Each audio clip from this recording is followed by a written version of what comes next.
خلیفہ متوکل جو ہے بنی عباس کا جو خلیفہ ہے، اس نے جناب امام علی سے، علی نقی سے، امام دوم سے آ کے کہا کہ میں کچھ سوالات پوچھنا چاہتا ہوں۔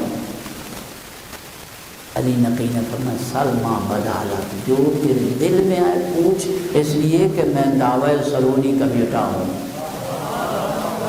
میں صاحب دعوی سلونی کا بیٹا، سلما بدالت، جو تیرا جی چاہے مجھ سے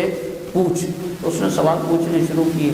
ایک سوال اس نے پوچھا، اس نے کہا طلبہ کا مجمع ہے، میں خواہش رکھتا ہوں ہمیشہ کوئی علمی باتیں کر دی جائیں، کوئی سوال جواب کیا جائے کہ ائمہ نے علم کیسے بکھیرا ہے، ائمہ نے یہ علم کے موتی کیسے دنیا میں کیا ہے وہ بکھیرے ہیں۔ اس نے کہا یہ بتائیے ما فی الآخرۃ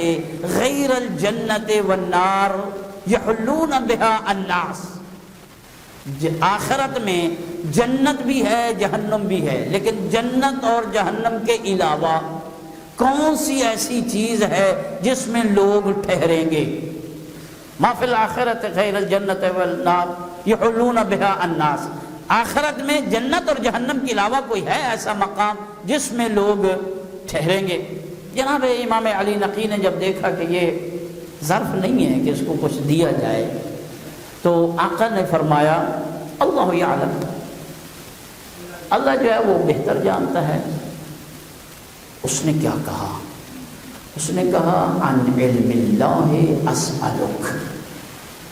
عن علم اللہ اسألک، جو اللہ کا علم ہے نا آپ کے پاس، اسی کے بارے میں تو میں پوچھ رہا ہوں۔ اور شیعوں اور مسلمانوں، میرے طلبہ کرام عزیزوں،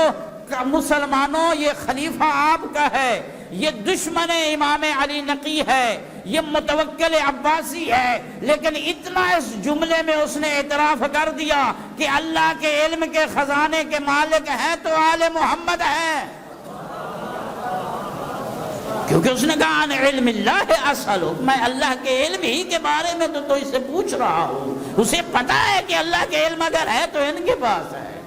پھر اس وقت امام علی نقی نے فرمایا اگر تو نے اللہ کے علم کے حوالے سے پوچھا ہے تو پھر سن، جنت اور جہنم کے درمیان ایک مقام ہے، اس مقام کو مقام اعراف کہتے ہیں۔ مقام اعراف ہے، فلاں فلاں اس مقام اعراف میں ٹھہرائے جائیں گے، جو جنت میں بھی نہیں جائیں گے جہنم میں بھی نہیں جائیں گے۔ پھر یہ اکثر امتحان لینے کے لیے سوالات کرتے تھے عباسی خلفاء، پتہ ہوتا تھا انہیں